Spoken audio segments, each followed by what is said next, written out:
Et au fait, l'activité de séjour visait le partage des résultats des enquêtes que nous avons pu réaliser dans les sites miniers en province du Nord Kivu et au Sud Kivu. Nous avons été aussi avec un partenaire venu du Sud Kivu.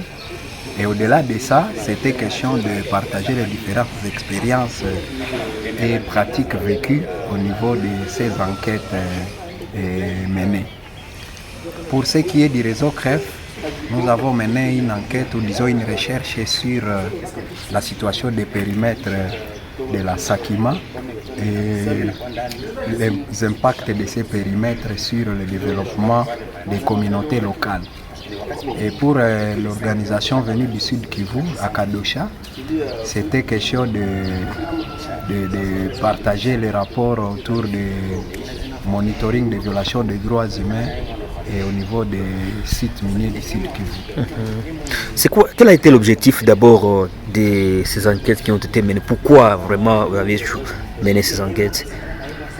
En fait, l'objectif c'était de voir comment alerter et autour de tout ce qui se passe dans le secteur minier des deux provinces.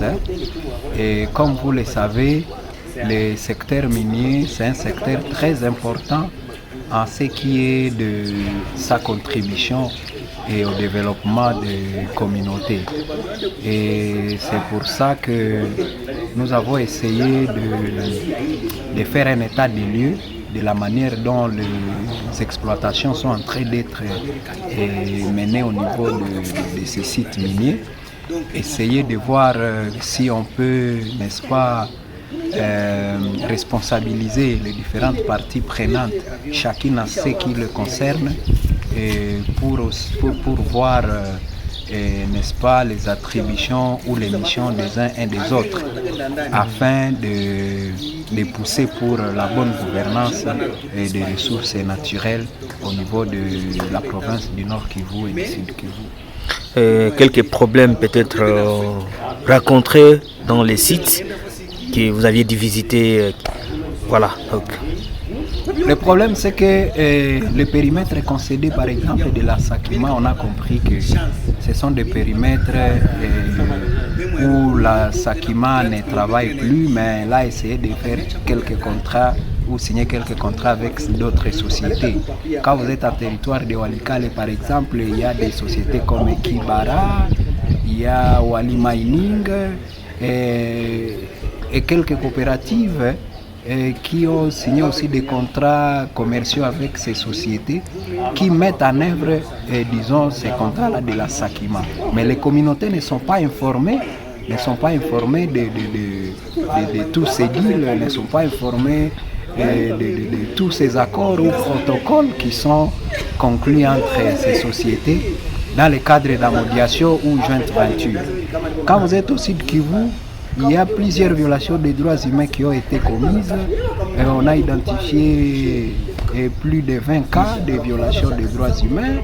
On a identifié quelques délocalisations de communautés au niveau de leurs champs. Parce que seulement certaines sociétés chinoises voulaient tout simplement exploiter les minéraux dans ces espaces. Et donc, toutes ces violations sont des problèmes de droit et comprenez qu'en matière de responsabilité sociétale des entreprises, ça pose problème parce que avec la nouvelle loi minière, la loi de 2018, la question de responsabilité sociétale des entreprises, c'est une obligation, c'est une question qui est contraignante et que normalement les sociétés qui ne respectent pas des engagements comme ça, et à principe on peut aller même au niveau du retrait de leur permis d'exploitation. Merci beaucoup. Peut-être la dernière question en termes de recommandations pour décanter la situation, peut-être remédier à la problématique. Quelles seront vos recommandations, peut-être en quelques lignes? Et en ce qui est de l'exploitation au niveau du Nord Kivu, surtout avec la problématique de périmètre concédé de la Sakima, En tout cas, les participants ont été unanimes que de tels périmètres doivent être annulés parce que ça ne sert à rien que l'on continue à jouir de tous ces droits quand les droits des communautés sont violés. Et aussi, une autre recommandation, c'est de voir comment on peut vraiment mettre sur pied un mécanisme de suivi efficace pour suivre toutes ces questions d'exploitation des ressources minières. Mais aussi voir comment vraiment penser à renforcer les capacités des parties prenantes, dont la justice, pour essayer même de suivre toutes ces questions de violation des droits des communautés face à l'exploitation des ressources naturelles. Merci beaucoup.